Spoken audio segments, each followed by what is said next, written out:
Allez, donc c'est parti pour une nouvelle vidéo d'analyse technique. On va voir un petit peu ce que dit Trendix, ce que dit le price action, ce que dit un peu tout, les altcoins, le Bitcoin. On va voir un peu tout ça. A priori, la vidéo elle sera publiée après la décision de la Fed. Donc là, je suis en train d'enregistrer la vidéo avant que Powell et ses collègues décident à propos des taux. Donc normalement, on devrait avoir un statu quo, pas de modification au niveau des taux. Mais ce qui serait intéressant de savoir, c'est un peu ce qu'il va dire du style on va avoir plus de taux, de baisse de taux que prévu, on va pas en avoir plus que prévu au niveau des liquidités, qu'est-ce qui se passe, etc., etc. Tout ça, c'est des choses qui peuvent faire évoluer le cours du Bitcoin. Mais après, voilà, moi je pense que le plus important, ça reste quand même ce qu'il y a sur la chart, mais c'est quand même des indications en plus, bien sûr, à prendre en compte. Mais voilà, on va regarder un peu ce qui se passe sur le graphique, parce que le graphique ment pas souvent. En tout cas, c'est comme ça qu'il faut réagir en fonction de ce qui se passe, quoi. Donc, globalement, qu'est-ce qu'on a eu? On a eu un range ici qui a cassé à la baisse. Voilà, on a eu je vais zoomer un petit peu parce que je sais pas si vous voyez bien. On a eu ici une belle réaction acheteuse et après derrière, pouf, on s'est fait exploser. C'est vraiment le mot, notamment sur les altcoins. Donc voilà, cassure du range, simplement et voilà, tout simplement une cassure du range. Après, on peut le réintégrer éventuellement et enregistrer un ATH. Mais bon, tout ça pour dire que, quand même, pour l'instant, voilà, on a quand même une cassure de range et on peut totalement faire ce genre de choses. Après, voilà, si on a une baisse, voilà, j'ai un gros niveau de support ici. Donc, si jamais, admettons que, peut-être qu'on ne sait pas, il va y avoir pas mal de volatilité après la réunion de la Fed, peut-être que on se retrouvera autour des 70 000 $. J'espère pas quand la vidéo sera publiée, mais c'est une possibilité. Donc voilà, je pense qu'il y a un bon niveau de support au niveau des 68-70 $ dans ces niveaux-là. Si vraiment on a encore de la volatilité baissière, pardon. Si on a après attention, parce que même si on rebondit, il faudra quand même passer cette zone. On verra un petit peu en daily juste après, parce qu'on a une zone de résistance maintenant autour des 92 000 $. On va le voir. Donc qu'est-ce que ça veut dire? Ça veut dire que pour l'instant, en hebdo, on a quand même quelque chose qui ressemble à un top. Maintenant, voilà. On peut très bien avoir un top et une cassure avec une nouvelle dynamique haussière.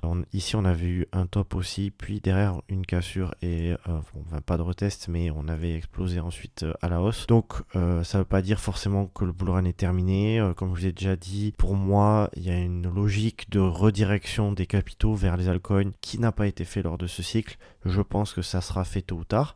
Maintenant, voilà.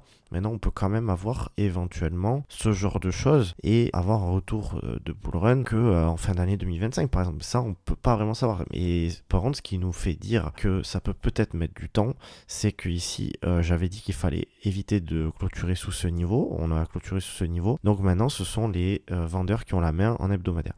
Bon, j'ai fait une introduction un peu longue, mais on va regarder un petit peu, on va regarder un petit peu en daily. Donc en daily, on a toujours Trendix qui est haussier pour l'instant. C'est plutôt positif et on peut avoir ce type de, d'excès baissier et derrière on peut avoir un nouvel ATH, c'est possible, c'est tout à fait possible. Maintenant, voilà, qu'est-ce qui se passe? Donc, comme je vous ai dit, ici, résistance énorme autour des 92 000 $. Et en fait, là, c'est pas très simple, mais du moins, la situation, pour moi, elle est simple, entre guillemets. Mais après, voilà, les marchés font bien ce qu'ils veulent et des faux signaux, ça arrive. Mais ce qu'il faut, c'est une cassure de la trend line baissière. Là, on a une trend line baissière avec beaucoup. Là, on a beaucoup de liquidités qui commencent à s'accumuler. Et ce que j'aimerais, c'est qu'on ait vraiment une cassure, une clôture au-dessus franchement, déjà au-dessus des 92. Pourquoi pas au-dessus de cette espèce de petit cluster là de résistance. Donc au-dessus des 98, tac. Après, derrière, on peut éventuellement vraiment repartir à la hausse. Si vraiment le bull run n'est pas terminé. Maintenant, l'autre possibilité aussi, c'est que ce soir, là, c'est quand même... Pour l'instant, ici, on a eu une belle réaction. Mais derrière, on a plutôt une mauvaise... on a eu de la volatilité haussière, donc belle réaction. Mais derrière, on n'a pas confirmé. Donc, voilà. Pour l'instant, c'est quand même toujours assez fébrile. On a toujours Trendix haussier, donc oui, on a encore un peu d'espoir. Maintenant, Trendix passe parfois baissier. Il faut bien qu'il passe haussier à baissier. Et en fait, c'est possible qu'on ait un rejet, on retourne autour des 70. Et ici, on passe baissier au niveau de Trendix. Voilà, donc ça, c'est possible. Maintenant, on verra bien ce qui se passe. Mais voilà, tout ça pour dire que pour l'instant, on peut pas dire que ce soit les acheteurs qui sont en contrôle. Mais par contre, et voilà, si on a ce genre de cassure, là on pourra vraiment être un petit peu plus optimiste concernant le Bitcoin. Donc voilà, les 92 vraiment c'est le niveau qu'il faut récupérer le côté boule. Là il faut vraiment qu'il y ait quelque chose qui se passe pour pouvoir repartir nettement au-dessus et relancer le bull run, hein, parce que admettons qu'on fasse ce genre de choses là et qu'on reparte ici. Par contre il y a un monde où les altcoins vont exploser à la hausse. C'est pas certain parce que voilà, jusqu'à maintenant en plus de ça ils n'ont pas fait grand chose à part certains qui sont assez solides, mais sinon c'est encore un peu négatif. Donc voilà, du coup vous avez un petit peu ma vision des choses au niveau du price action et au niveau de Trendix. Je voulais vous montrer un peu la situation en hebdomadaire d'Ethereum. Alors j'ai partagé ça sur Twitter sur X, maintenant il faut appeler X. Il y a quelques jours, je sais plus quand exactement. Ouais voilà, j'ai mis bear market, bull market. Bon, c'est un peu plus complexe que ça bien entendu, mais disons que en fait, pour l'instant, on a eu une clôture sous ce niveau-là. Donc, c'est plutôt négatif, un creux, sommet descendant, et derrière, on peut continuer. On peut vraiment avoir quelque chose d'assez catastrophique sur Ethereum, si on change pas de dynamique. Donc, l'objectif, c'est quoi? Là, pour Ethereum, ça va être d'aller chercher ce niveau-là maintenant. Et là, je pense que je pourrais de nouveau être optimiste sur Ethereum. Tant qu'on récupère pas et qu'on bloque à ce niveau-là, je peux pas être optimiste. Donc, voilà, après... je pense qu'il n'y a pas grand chose de plus à dire, hein. Pour l'instant on est toujours haussier d'habitude, on a eu une petite réaction autour de Trendix ici, une belle réaction, mais ici voilà, ça a fait le taf une première fois Trendix, mais derrière ça a été trop fébrile. Voilà, alors est-ce qu'on est dans une forme de déviation parce qu'on est vraiment sur une zone pivot là, hein. C'est vraiment une zone pivot très importante, hein. Tu vois, je sais pas si tu vois bien, mais genre hop, ici on passe par dessus, on rebondit, ici on casse dessous, on résistance, on casse au dessus, on s'en sert comme support, on se sert une deuxième fois, troisième fois un tout petit peu parce que bon, bien sûr ma zone elle pourrait être élargie un petit peu, et puis derrière là est-ce qu'on est en train de casser? Peut-être pas. En tout cas ce que je sais c'est que là pour l'instant jusqu'à preuve du contraire on est quand même baissier, hein, voilà. Donc admettons que ici, donc comme je disais, j'ai une zone de résistance importante. Ici, on peut avoir du rejet. En cas de rebond, il ne faudra pas s'exciter. Il faudra s'exciter si on a ce type de réaction, à mon sens. Voilà. En tout cas, c'est comme ça que je vois les choses. Donc oui, pour l'instant, c'est plutôt négatif, jusqu'à preuve du contraire. Donc voilà, les choses peuvent évoluer, hein. Mais pour l'instant, c'est quand même assez négatif sur Ethereum. En plus, il s'est fait vraiment défoncer au niveau des 4000$. Les gens ont vraiment vendu. Donc voilà, maintenant, on peut revenir, pourquoi pas, à ces niveaux. Peut-être. Si jamais on change pas de dynamique, c'est vraiment vers ces niveaux qu'on se dirige. Et puis derrière, pourquoi pas, comme j'ai expliqué sur le Bitcoin, hein, si Bitcoin chute à 70 000$, peut-être qu'on peut avoir ce genre de choses, hop, un petit truc comme ça. Et puis derrière, vraiment, du coup, entre guillemets, le vrai bull run d'Ethereum. Parce que si on regarde bien, très honnêtement, on n'a pas eu vraiment de bull market sur Ethereum. Alors oui, on a eu une petite augmentation, une grosse augmentation. Si vraiment t'as chopé le plus bas, bravo à toi, t'as eu 350, voilà. Mais pour ceux qui étaient là sur les précédents cycles, voilà, c'est ce genre de hausse qu'on n'a pas eu, peut-être qu'on ne l'aura jamais, hein. Peut-être que Ethereum est mort comme beaucoup le disent, mais je ne pense pas personnellement. Ceci dit, pour l'instant je reste prudent parce que pour l'instant la dynamique est plutôt fébrile. Donc voilà, on verra un petit peu ce qui se passe dans les prochaines semaines, prochains mois. Ensuite, je voulais vous montrer un petit peu la situation, tac.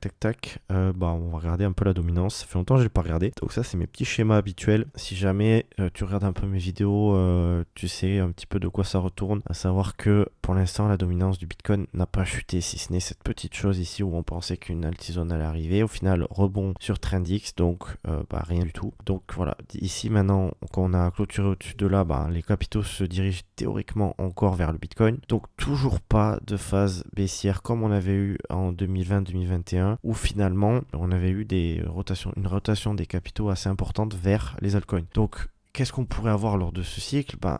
Là, on dit, il y en a qui disent peut-être top du bull run, etc. Peut-être qu'ils ont raison, et tant mieux pour eux si c'est le cas. Maintenant, on peut peut-être avoir quelque chose d'un peu différent, un marché un peu différent, un marché un peu comme en 2019. Juste montrer un peu mon idée sur tac. Donc en 2019, ouais, c'était là. Donc en 2019, ici, on avait eu, une première poussée, une correction, et derrière, on avait explosé, ce qui pourrait un peu se passer sur Ethereum éventuellement. Mais ce que je veux dire par là, c'est que pourquoi pas, peut-être que c'est pas du tout ça, on verra bien. De toute façon, faut bien imaginer des scénario, pourquoi pas avoir comme je disais une petite correction, et derrière une nouvelle explosion, dans le sens où en fait pour l'instant pour l'instant, sauf si les cycles changent drastiquement, à savoir qu'il n'y a plus de rotation de capitaux vers les altcoins, mais c'est pas forcément très logique dans le sens où, imagine que tu fais beaucoup d'argent sur le Bitcoin, parce que regarde, le Bitcoin a fait 600% et quelques depuis le plus bas, donc il y en a qui ont fait de l'argent, et ben à un moment donné, tu vas te dire, bah voilà, je vais récupérer un peu de cet argent gagné. Je vais peut-être en mettre un peu en immobilier, un peu en, j'en sais rien moi, un peu en ce que tu veux. Mais derrière, tu vas te dire aussi, bah pourquoi pas risquer une petite partie sur les altcoins. Ça n'a pas été le cas pour l'instant, c'est ce qui se passe d'habitude en bull market. Donc ça n'a pas été le cas pour le moment. Est-ce que ça va arriver cette année? Je sais pas. Mais en tout cas, moi je pense que cette phase baissière, donc ici, arrivera. Et je pense qu'il faudra, à mon sens, vendre à une grosse partie des altcoins par là. Parce que là, ici, les altcoins, en fait, ils seront sûrement, si on a un retour par là, les altcoins seront vraiment ultra bullish, on aura vraiment des excès haussiers énormes et on aura sûrement des gens qui nous diront que bah, les altcoins c'est vraiment le futur en fait, qu'on l'avait un peu oublié, qui servent à plein de choses que le Bitcoin ne fait pas, qui vont plus vite que le Bitcoin, que ci que là, que machin, parce que c'est comme ça que ça marche. On donne des arguments ici qui sont l'inverse ici, parce que bah, finalement on peut voir un peu les deux choses, hein. Pour moi le Bitcoin est très intéressant pour plein de choses et les altcoins peuvent aussi être intéressants, à mon sens, c'est mon avis, sur plein d'autres choses. Donc cette phase à mon avis n'est pas arrivée et elle arrivera. Quand est-ce qu'elle arrivera? J'en ai absolument aucune idée, c'est le marché qui me le dira. Donc là actuellement bah faudrait aller péter ce creux pour vraiment se dire ok, on peut commencer à avoir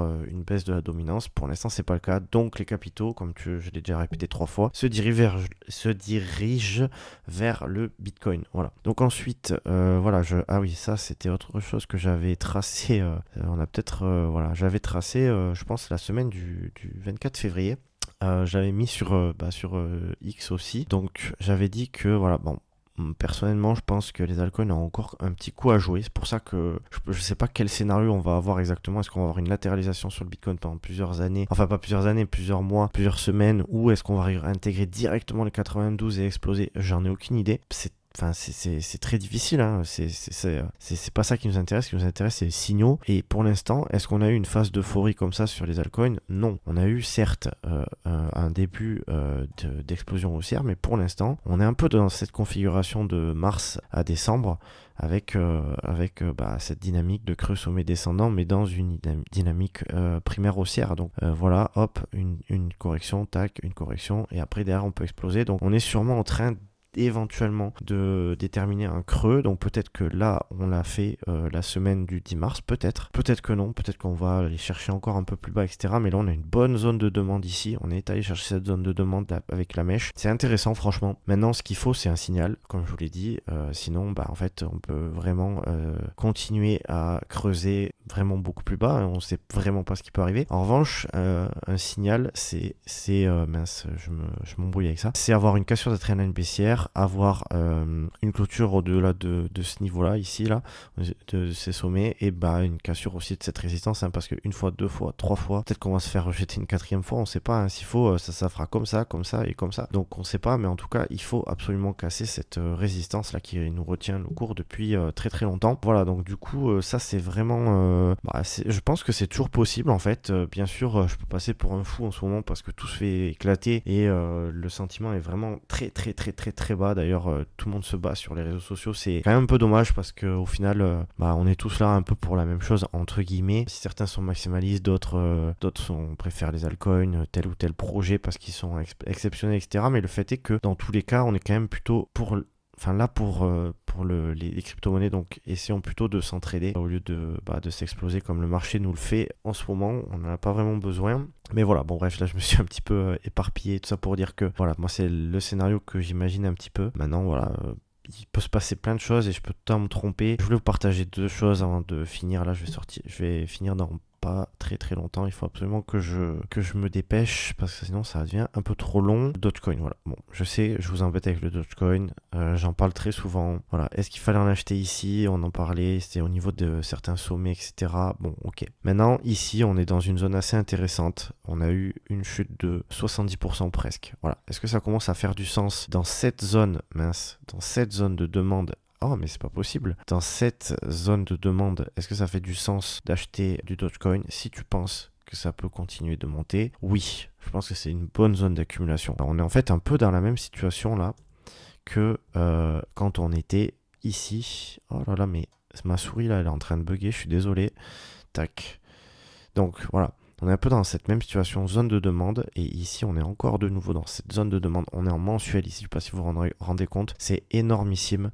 Je vais plus tracer de traits parce que ça m'énerve. Mais voilà, on est vraiment dans une zone de demande énorme en mensuel. C'est une graphique en mensuel qui est magnifique pour moi. Voilà, mais c'est mon avis. Je ne mettrai pas ma baraque dessus, même si j'en ai très envie. Et de toute façon, parce que je n'en ai pas de baraque. Mais voilà, je pense que c'est un graphique qui peut vraiment exploser littéralement à la hausse dans les prochaines semaines, prochains mois. Maintenant, il faudra voir un petit peu, faudra confirmer bien entendu, parce qu'en weekly, c'est un peu moins joli, vu qu'en weekly, on a des creux et sommets descendants. Tac, tac.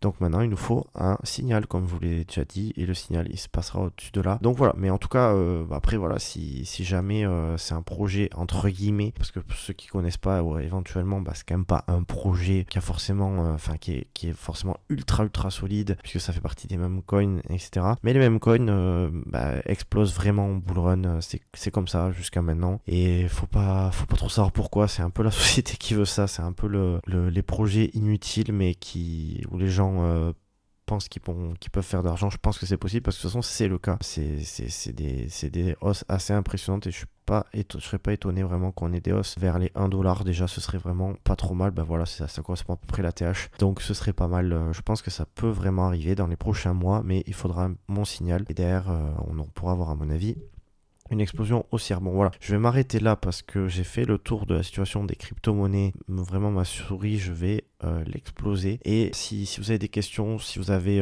des éléments à me dire en commentaire, n'hésitez surtout pas. Si vous avez aimé la vidéo, que vous voulez que j'analyse un altcoin, pourquoi pas me le mettre en commentaire, ce sera avec plaisir. Et si vous avez aimé la vidéo, n'hésitez pas à mettre un petit like, ça fait toujours plaisir. Ça permet de développer la chaîne, puis ça m'encourage à faire plus de vidéos dans l'avenir. Voilà. Sinon, passez une bonne journée, une bonne fin de semaine, et puis à la semaine prochaine. Bye bye.